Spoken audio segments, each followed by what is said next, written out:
Hey everyone, my name is Micah, and this week we're given the scenario of us being on a long cross country with another pilot. We're running into some possibly bad weather, trying to get in contact with air traffic control, but we can't to try to get an update on weather. So we're trying to look at what does the G1000 kind of give us weather-wise. So that's what I'm going to be talking about this week in my presentation. So temperature and wind, the G1000 gives us both temperature and wind information. So wind is going to be given on both, can be given both on the PFD primary flight display and MFD multifunction display.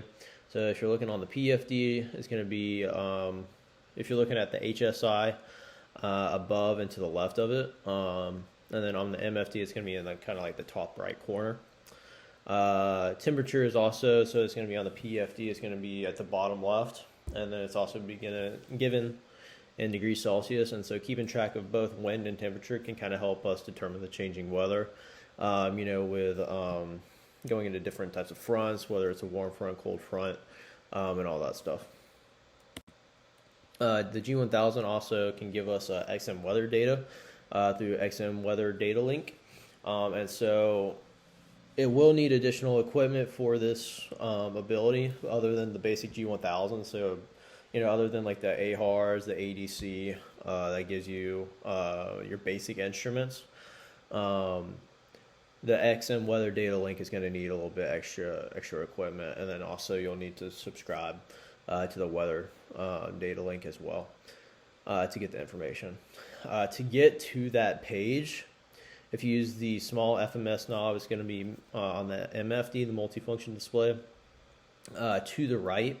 When you're on the map page, like the default nav page, if you turn the small FMS knob to the right, should be about 3 times, that you'll see the weather data link page up there at the top. So for the most part, up front, it usually has like basic weather radar. That's given through NextRad, so next generation radar. The big thing with radar a lot of times is you got to make sure you know how old the information is, because sometimes it can be 10, sometimes maybe even 15 minutes behind real time on where you are. So sometimes it can't be super reliable to be able to go around storms just because it could be behind. But then again, it could be pretty updated, so it might be pretty accurate. It really just depends. You can look at that at the top right, see how old the info is. You're also actually able to put the NextRad radar from the weather data link page actually on the map, the nav map as well, if that's how you want it to be. So you got some other soft keys on the XM weather data link page. So you can see other stuff. So METAR, SIGMATs, air mats, freezing levels, all that stuff. So one is going to be LTNG, which is just for lightning. So you're able to see any lightning strikes in the area. There's also a SIG/AIR soft key. All that means is SIGMATs and air mats, and so it gives you the graphical SIGMAT and air mat on the data link map. You can also hit the METAR soft key, and so it'll bring up these colored flags, and so you can also pull up the legend to see what each color means, because there's like blue, green, and I'm forgetting the other colors right now. But like blue means VFR, I believe green should be marginal VFR, and then there's also an other WX key, soft key, and so it could also show other products such as winds aloft, freezing levels, just kind of depends on which soft key you press. So it's got a lot of information on that page. You can even check the current weather at certain reporting stations that do give out weather. And so on the nav map, you can press in the range knob, and it's going to bring up the cursor that you can move left, right, up and down, and all that good stuff. You just want to put, and this is one way to do it, you can put the cursor over whatever airport you want to see the weather for, and then just press enter. And then it's going to kind of bring you up the airport info. You're going to press the WX soft key at the bottom. And this should be on the MFD.